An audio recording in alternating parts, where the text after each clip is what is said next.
The Bridge by Henry Wadsworth Longfellow. I stood on the bridge at midnight, as the clocks were striking the hour, and the moon rose over the city behind the dark church tower. I saw her bright reflection in the waters under me, like a golden goblet falling and sinking into the sea. And far in the hazy distance of that lovely night in June, the blaze of the flaming furnace gleamed redder than the moon. Among the long black rafters the wavering shadows lay, and the current that came from the ocean seemed to lift and bear them away.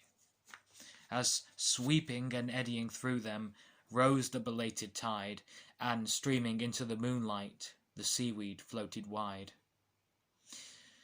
And like those waters rushing among the wooden piers, a flood of thoughts came o'er me that filled my eyes with tears.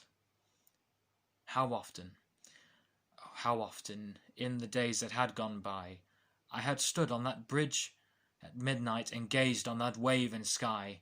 How often, oh how often, I had wished that the ebbing tide would bear me away on its bosom o'er the ocean wild and wide. For my heart was hot and restless, and my life was full of care, and the burden laid upon me seemed greater than I could bear.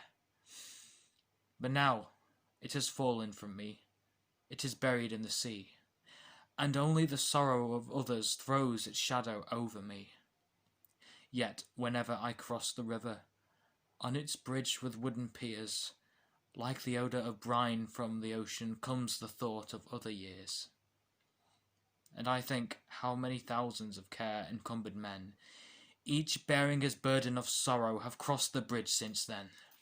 I see the long procession still passing to and fro, the young heart hot and restless, and the old subdued and slow. And forever,